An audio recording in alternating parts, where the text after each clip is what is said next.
it goes back to, another thing that I learned from Robert Fripp, and a lot of the things that we spend time on the guitar craft courses is, learning how to be, fully in the present moment as much as possible. And there's all sorts of exercises that Robert Fripp gives us to do that within the musical realm, and and in general. But photography is like that too. I think when you're in the present moment, even though the photograph is a record, there was that moment where I made that decision to be in that spot at that time and take that picture, and then we have the record of that event.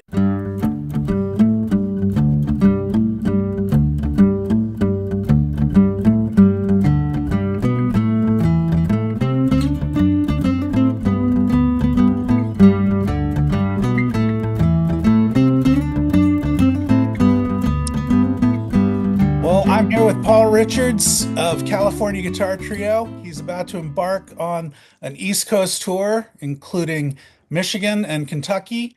And Paul, it's great to see you. I'm so happy that we've had the opportunity to talk today about your photography and the new concert tour coming up. Uh, what can audiences expect from the California Guitar Trio this season? Well, if I can quote my mentor and instructor, Robert Fripp, Robert says, expectation is a prison. But, but what he means by that is if, of course, if you expect things to be a certain way and it doesn't turn out that way, then you're up for disappointment. But having said that, we've been working on a new CGT album, and we're including a lot of the new material in the show. And we have a bunch of shows that we're doing together with Kaki King.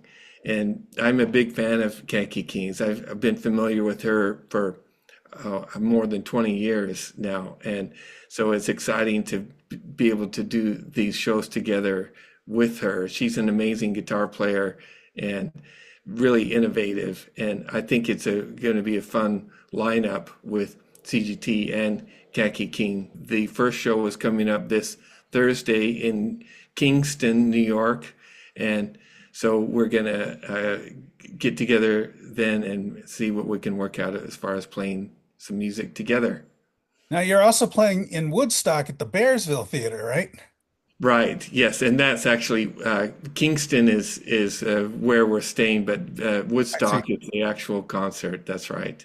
Yeah. Right. Yeah, they're about 30 minutes apart, I think. So you're going to have new California Guitar Trio songs as well as some new covers you haven't performed before, right? There is a few new covers we're doing that are new on these recent tours. And you Yes. you don't have to reveal them if you don't want to. Well, we always include some, I won't say the name of the tune, but we always like to take some of these classic rock covers and turn them into CGT, acoustic, electric versions. And so there's something that from when I was a kid, my two oldest brothers, they were both played guitar, and they taught me some of my early guitar riffs, but they also were avid music collectors and brought home lots of amazing albums and of all different, progressive rock and classic rock and this tour we're including something from the Allman Brothers. Excellent. Oh, yeah, Well, that's a challenge in any case. yeah, yeah. So even back then, did you foresee yourself as a touring musician traveling the world and playing the music you love and music you're creating yourself? Well, it was always something that was really exciting to me, even as a, 13-year-old, just learning to play guitar. It was the most exciting thing that in the world, really. And I couldn't get enough of it, but I would, be in school all day and just to rush home after school to be able to pick up my guitar and play. And of course, at that point, I didn't know that I would become a professional musician, but it was a few years later when I was finishing high school and entering into college, and my father was an anesthesiologist, and he was hoping I would follow in his footsteps. So when it came time to make some important decisions on things, and I had actually tried to follow some other career paths, but there was nothing that I could imagine myself doing besides being the musician was the only thing that I could really do that made sense for me and that was of any interest to me. So even though I did try to pursue other things, that being a musician was really the only thing that mattered to me. And so at that point, I really took every choice I could to help make that happen, including finding the best teachers, and which also meant going on the Robert Fripp guitar craft course, which is where I met the guys with the California Guitar Trio, and that was clear back in the late 80s. And then even at that point, we just took every decision that we could to make it happen. And we were so fortunate that we've been able to become professional musicians and are still 34 years later now still out touring, and this year things are really starting to pick up and we're getting quite a few shows. Excellent. So, how is the current reality of being a traveling musician? How does that compare with your imagination of what it was going to be like when you were younger? Is there any alignment or is it completely different? Well, that also goes back to the expectation is a prison because of course, I dreamed of, being a rock star and being, what that, might be like. But, I don't think I ever really expected that because I was always just happy to play music. And that was the main focus for me was the opportunity to play guitar and play music for others is really a gift. And I, I always appreciate that we have achieved a certain amount of success that we can go out on tour. We have an agency that books our shows for us, and people come buy tickets and come to our shows, which is an amazing thing. And I always feel grateful for that. And that as we, continue on into our, 34 plus year career as California Guitar Trio, that it's still possible for us to tour, but it has gotten a lot more expensive in the last few years, and especially now I'm seeing prices on traveling going up quite a lot. So that is a challenge, and we just have to figure that out. I mean, that's just the way it is, and I think it's still, it's not impossible for us, but it just makes things a little bit more difficult and have to try to be careful on the way we spend our, tour money. You don't see us in, fancy tour buses and private jets and things like that only the most famous musicians can afford. We do most of our tours, but we rent vehicles and stay in, moderately priced hotels, things like that make it so we can get out and tour and it's still, reasonable financially for us. So you also are a photographer and you sell your prints at CGT concerts Yeah. and on your own website that I help run and manage the prints and the inventory of your stuff. How do you find time to photograph while you're on tour? There's so many demands on you guys to be at the venue on time and be up and out the door on time and sound Yeah. check on time. How do you do it? Well, there's, you know, being a photographer, I feel that one of the major elements is being in the right place at the right time, especially when I'm doing outdoor photography and landscape photography. But so the advantage of touring is that we are traveling all over the place, and it's, you know, fairly inevitable that I'll end up in an amazing, beautiful place.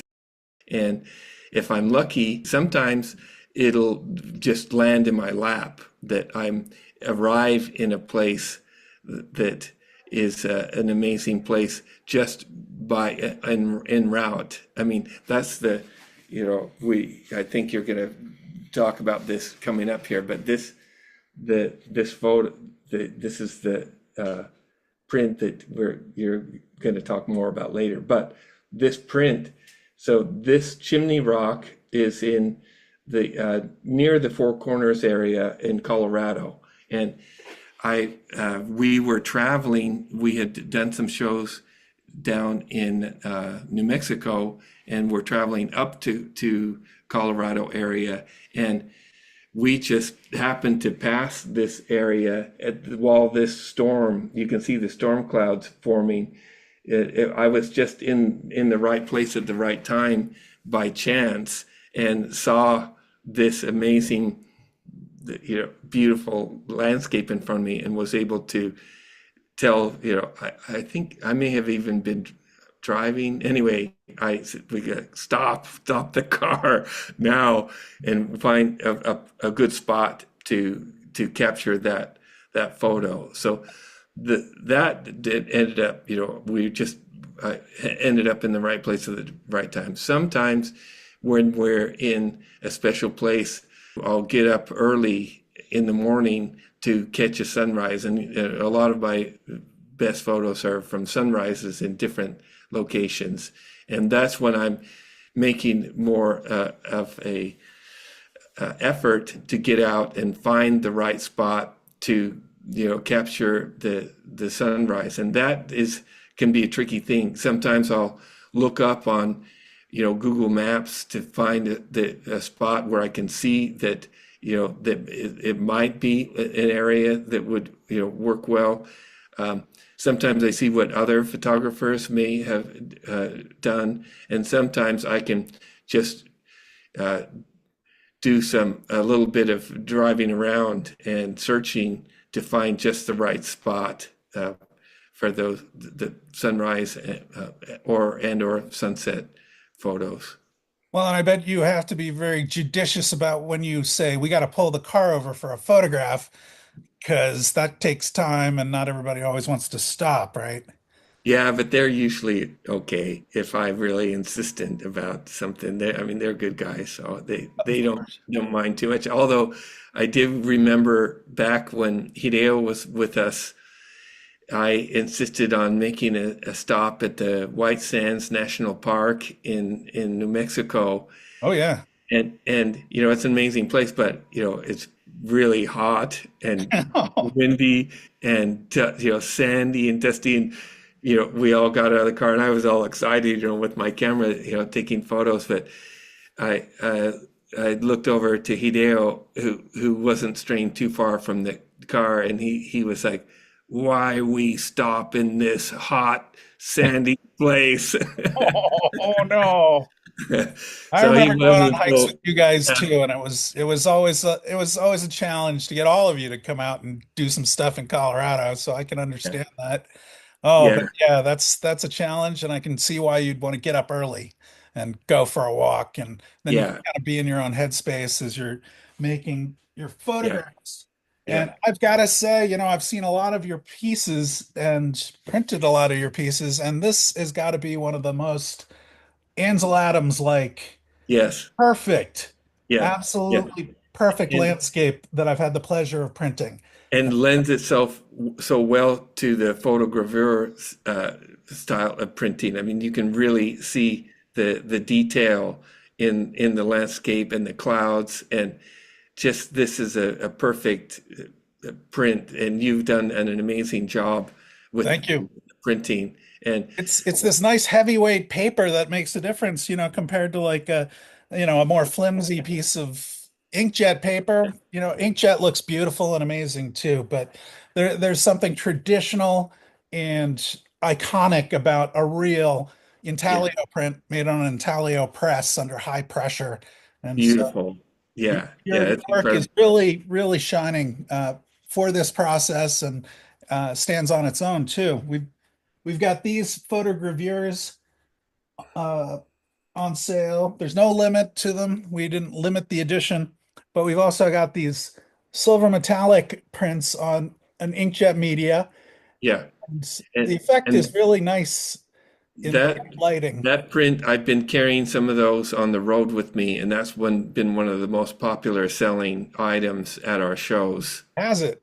Yes. Excellent. Yeah, I know we released this one and also another landscape, this smaller piece Yeah. that's Yeah. color. And And yeah, that one is from Sedona area, and that one is a good example of finding a good spot early in the morning. And we had we were doing a show in Cottonwood, Arizona, that's near Sedona, and I got up early before the sun came up and drove toward the Red Rock State Park and just did some driving until I found that spot and just arrived there, in time for the to catch the well, the sunrise. colors in this are just phenomenal. They don't look real, but I saw the original digital image and it hasn't been augmented. This is the way it was pretty Yes. much. Yep. So Yep. Yeah. congrats on that. That's also for sale at your website, paulrichardsprints.com. Yep. So what's your favorite place in the world to photograph if you could go back or go someplace you haven't been before? Well, Sedona is pretty amazing place, and you've got a couple of my different Sedona area prints that from that area. Yes. And just last week I was in Quebec City, and that where you got that's a Oh, favorite place.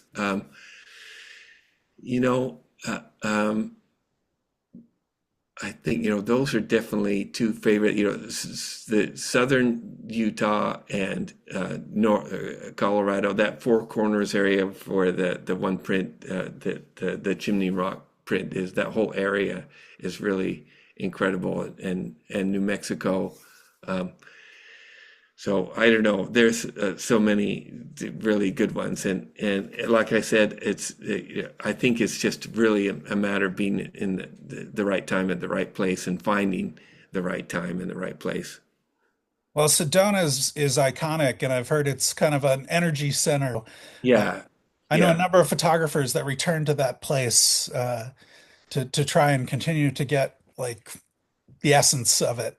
You're having that kind of escape from the tour and are able to go in there and explore some visual compositions. How does that pair with your musical training and your work on the road? Is it Well, just a distraction? no, I think they go hand in hand very much, and it goes back to another thing that I learned from Robert Fripp, and a lot of the things that we spend time on the guitar craft courses is learning how to be fully in the present moment as much as possible, and there's all sorts of exercises that Robert Fripp gives us to do that within the musical realm and in general, but the photography is like that too. I think when you're in the present moment, even though the photograph is a record, there was that moment where I made that decision to be in that spot at that time and take that picture, and then we have the record of that event. And but I think it still is very much in the same way about being aware of where we are in that moment and being aware of our surroundings and being as much as we can in that moment. And I think, every photograph has a different story about that special moment that was captured. Yes. And it is like a spiritual moment between you and your environment versus you and your fellow musicians. When you're playing music, you've got to be present for that too. But it's a living being that you're communing with as opposed to an environment and nature and whatever's Yeah, going on where you are at the time. yeah, yeah. In expanding what we were just saying, there's the photo right behind your head there of the yes the in the New York fox City. hunt, yeah, Oh, and fox hunt. Yes. yeah, the fox hunt. So that one, and we have talked about that a little bit before, but that one I was just really lucky and fortunate to to be able to catch that. And so this was back when I was using the Canon film camera, and The 1988, what one yeah, would call a vintage photograph nowadays. yeah, that photo when I was in England with working on the Robert Fripp Guitarcraft courses. Robert invited me and one of the other guys, Dean Jensen, to go and stay at his cottage. I was actually there for a while with Dean Jensen and also with Victor McShirley. So Robert had two houses. He had the house, Red Line House, where most of the students were, and then he had his own house, which was called Reddish House, where he and his wife were living together. And on that property, yes, that's the house right there. So that's Reddish House.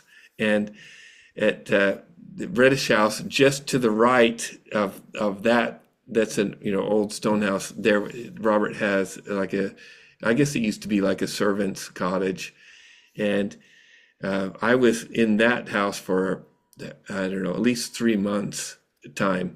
And while I was there, I got to be good friends with Robert Fripp's gardener, Les Collins, who lived up the street, and he lived in a area of the town called the Marsh, and we named that tune the Marsh after him, uh, dedicated to him after he had passed. But well, he was the gardener at Robert's Reddish house, and I think he was the gardener in that same garden for his whole life, his old gardening career. And he was really liked to go follow the fox hunting. And of course, I wasn't so excited about seeing any foxes harmed. And fortunately, on that day, there were no foxes torn to shreds. But it Good. was interesting to go see the ritual and tradition of that fox hunt. And so Les brought me and Dean to that field before they set out on hunt. All the riders are in this field, sitting on their horses, and there's people serving drinks on platters, and it's a very official, formal thing, and that was very interesting to see. After a while of this, kind of pre-gathering, they bring all the dogs into the field, and they get the dogs all grouped together. And it was then that Les grabbed me and pulled me over to that spot where I took that photo and said, "Stand right here and get your camera ready." So Les helped me get that shot that is now, I think one of my best shots. I agree. And it looks like a painting.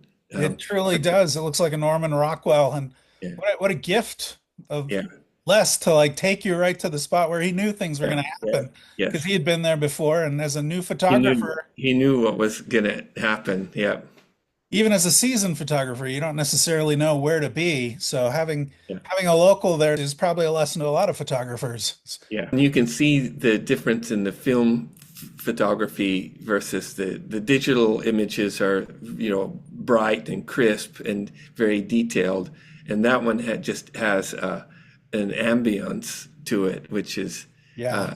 uh, different than the others. Well, and we paid special attention to it, and I know you had somebody come in and clean it up even more. That's And right. I'm so glad you did that because it was well worth the effort. It's a beautiful print. Yeah, Howard Snyder, who he's the we used one of his photos for CGT, the album, and he's one of my mentors, really.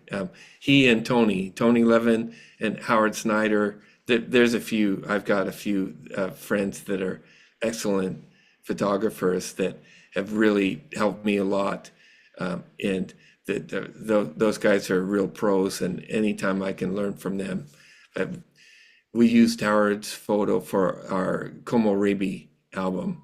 Oh, Uh, yes. Beautiful. Beautiful. Love the yeah, album. Love the photograph.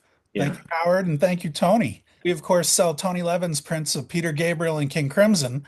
So those can be found from the same links that take you to Paul Richards' site. Yeah, yeah. And Tony, I've been, obviously a big fan of Tony for a long time, of course, through his bass playing.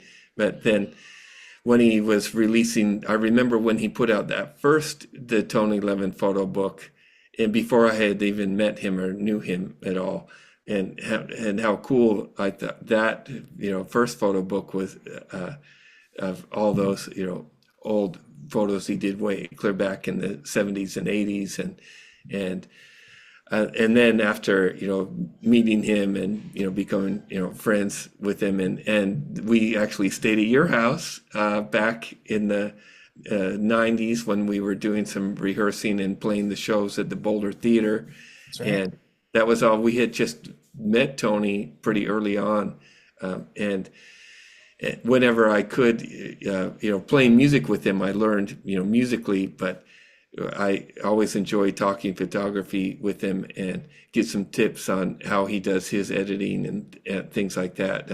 And just looking at his photos is super inspiring. And so all the stuff he's got on your website is just incredible. He is such a creative force and clever setups that he'd do on stage to capture what he captured during the Peter Gabriel years. Yeah, And again, like you say, just being present. The man is always present, not just in the studio, but yeah. um, it's it's an honor to work with him, and it's an honor to work with you. And Well, thank you, and it's an honor to work with you. The prints are amazing, and I think everybody who has purchased one of the prints knows what the quality. And I think that was even the quote from Robert Fripp when he received his print, that he said that he didn't believe that quality of print was attainable. Do you remember the exact quote, John? yeah, he said, I could not believe that this level of quality was even possible. Yes, yeah, and he's right. I mean, when you see the prints in person, it's really remarkable. I mean, this is something that I think anybody would enjoy having, Yes, on and the their smaller wall. ones are, of course, for sale on CGT Tour, Yeah, and smaller and bigger ones are available at the website paulrichardsprints.com. I think we're about out of time. Is there anything else before we sign off? I think we're good. I think Cool. that's good. Yeah, thank you, Well, John, for well, taking have the. a great tour. Real excited to uh, watch you on the internet and see where you guys go. Are there going to be any um, streaming events that we can tune into, those of us who aren't on the Let's East Coast? see. I'm trying to think. We're playing one of the shows just coming up within this next week is we're at the Iridium in New York City. I think that's a week from today. No, a week from tomorrow. And in the past, I remember they did some streaming, and so that one might be available, but I'm not sure. I'll have to do some follow up. All right, good. Well, we'll be hopeful about that, and yeah, be safe out there on the road. And thank you for all you do. Thank you, John.